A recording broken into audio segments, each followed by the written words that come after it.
नमस्कार दोस्तों, आप देख रहे हैं रियल क्राइम हिस्ट्री और मैं हूं आपके साथ खुर्शीद आलम। आज की जो कहानी है दोस्तों वह काफ़ी दर्दनाक कहानी है, एक तरीके से कहें, और शर्मसार कर देने वाली भी कहानी है। क्योंकि कहानी ही कुछ ऐसी है, एक भाई बहन की कहानी है। कैसे भाई ने इतनी कम उम्र में अपनी बहन के साथ वो घिनौना काम किया जो उसे नहीं करना चाहिए, और ये सब कुछ हुआ सोशल मीडिया या फिर मोबाइल के ज़रिए। बच्चों के हाथ में मोबाइल तो दे देते हैं, जो भी घर के गार्जियन होते हैं, जो माता पिता होते हैं, लेकिन उस पर नज़र नहीं रखते कि आखिर वो बच्चे मोबाइल में क्या देख रहे हैं, क्या कर रहे हैं, और क्या उसे देखना चाहिए और नहीं देखना चाहिए। तो ये एक लापरवाही अपने माता पिता की, जो बच्चों के हाथ में मोबाइल तो देख लेते हैं, दे देते हैं, लेकिन उसकी जो देखभाल नहीं करते।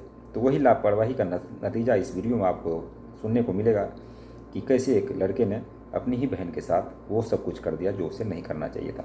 तो बने रहिए वीडियो पर, वीडियो को पूरा ज़रूर देखिए और एंड तक देखिए। वीडियो अगर अच्छा लगे तो वीडियो को लाइक और चैनल को भी सब्सक्राइब कीजिए, क्योंकि आप सब में से बहुत सारे लोग वीडियो देख लेते हैं, चले जाते हैं, चैनल को सब्सक्राइब करना भूल जाते हैं। तो सपोर्ट की ज़रूरत है, आपसे सपोर्ट की दरकार है, तो ज़रूर चैनल को सब्सक्राइब करें।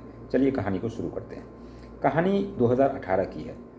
कहानी उत्तर प्रदेश की कानपुर में एक गांव है या फिर एक जगह है, देहात, कानपुर देहात, वहीं की ये घटना है। साल 2018 में लगभग सोशल मीडिया जो है तो था, लेकिन लोगों के हाथ में जो है उतना ज़्यादा नेट नहीं था, उसके मोबाइल में जो है उतना नेट नहीं हुआ करता था। तो ऐसे में एक कंप्यूटर वाले के पास लोग गाना वगैरह, फिल्म वगैरह भराते थे। हालांकि 2018 तक में नेट जो है वो बहुत सारे मोबाइल में उपलब्ध हो गया था, लेकिन इसके बावजूद जो लड़के हैं या फिर जो भी लोग हैं वो मेमोरी कार्ड भरवाया करते थे, और भरवाने के बाद वो फिल्म हो या फिर गाने हो, जो भी, वो भरवा के लाते थे कंप्यूटर वाले के पास। और कंप्यूटर वाले के पास भी वो हर तरह की फिल्में होती थी, गंदी फिल्म से लेकर के वो तमाम फिल्में। तो एक भाई बहन, एक परिवार था, उसमें पति पत्नी और उसके 2 बच्चे थे। एक लड़के का नाम था रवि, जिसकी उम्र करीब 14 साल, और उसकी जो बहन थी काजल, उसकी उम्र करीब 17 या 18 साल के आसपास थी। ये दोनों स्कूल में पढ़ रहे थे और इन दोनों का स्कूल जो वो चल रहा था। अब ये दोनों भाई बहन जो वो एक साथ ही जाते थे स्कूल, और स्कूल से वापस एक साथ ही आते थे, क्योंकि दोनों एक तरीके से यूँ कहिए तो फ्रेंड की तरह रहते थे, दोनों भाई बहन का जाना और आना। अब ये लोग इतने घुले मिले हुए थे कि घर के अंदर भी ये लोग एक ही जगह सोया करते थे। तो माँ बाप को भी कोई एतराज़ था नहीं, क्योंकि भाई बहन है, उतना शक करने की ज़रूरत नहीं है।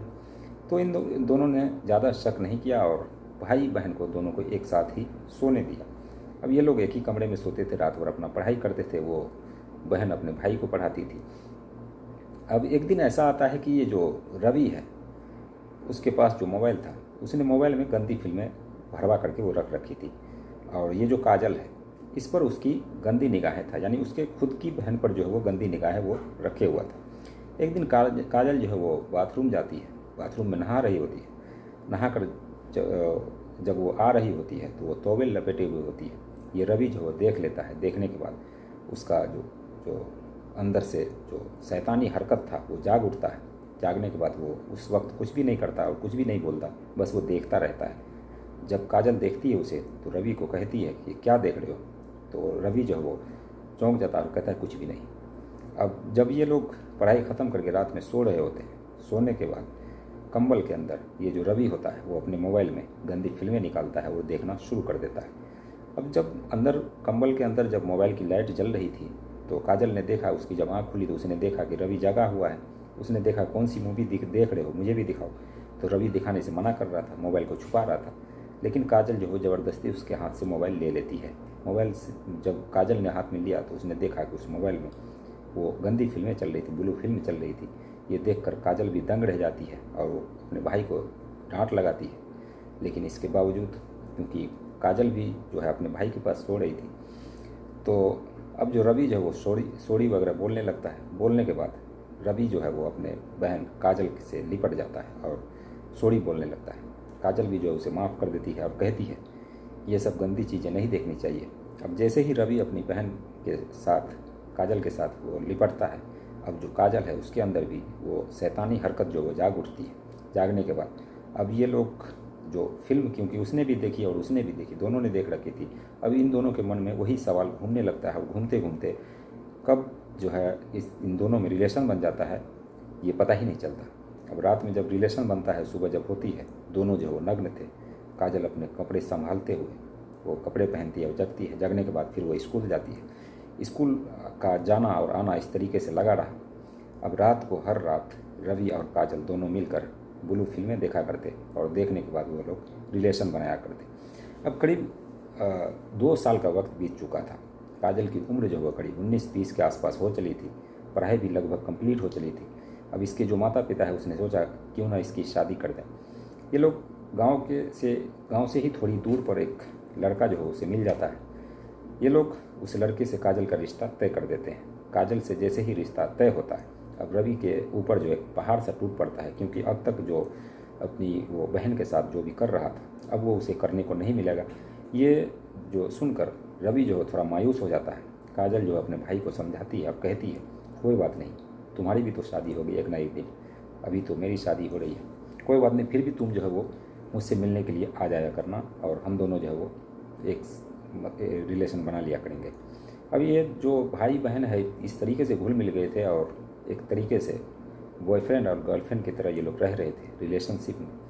अब जब काजल की शादी हो जाती है, काजल जो है अपने ससुराल जाती है, जो उसका भाई है रवि वो बहुत ही मायूस रहता है।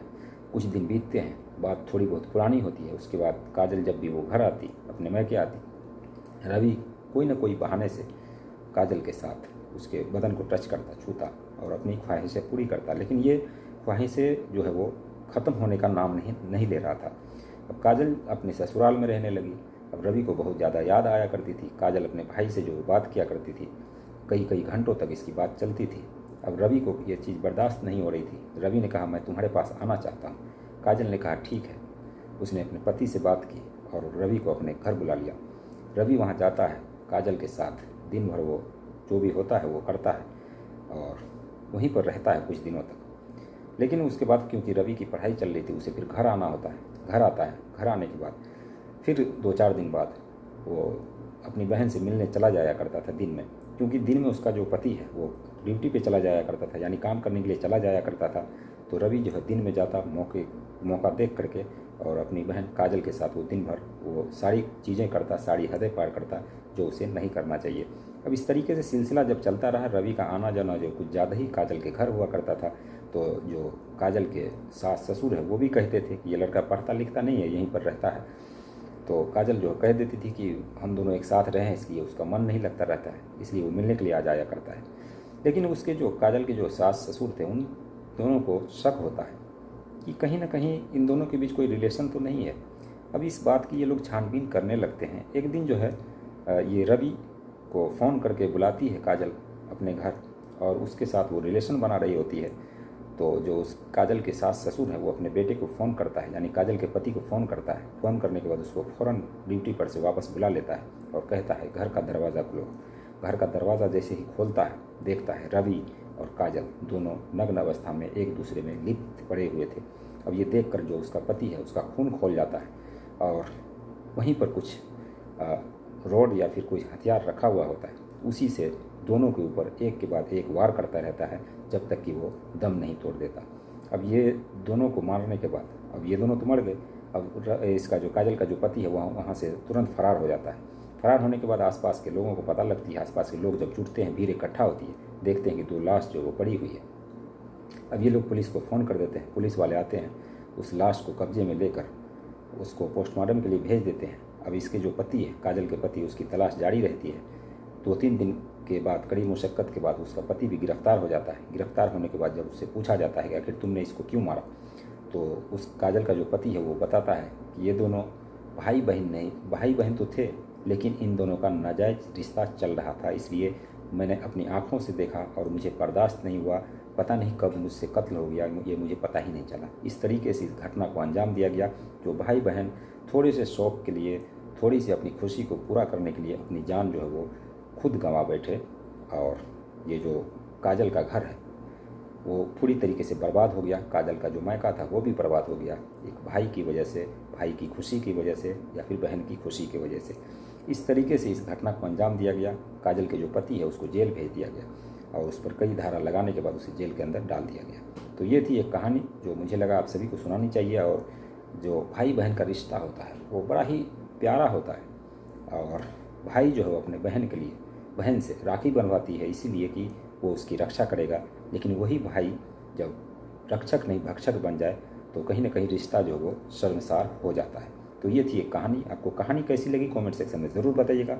और इस वीडियो को बनाने का मकसद किसी की भावनाओं को ठेस पहुंचाना नहीं, बल्कि आप सभी को जागरूक करना था कि आज के समय में किसी पर भी भरोसा नहीं किया जा सकता और ना ही किसी के ऊपर यकीन किया जा सकता कि कौन कब क्या कर बैठे, ये इसका कोई पता नहीं। तो कहानी कैसी लगी कमेंट सेक्शन में ज़रूर बताएं। चैनल को सब्सक्राइब करें। मिलते हैं नेक्स्ट वीडियो में, तब तक देखते रहिए रियल क्राइम हिस्ट्री।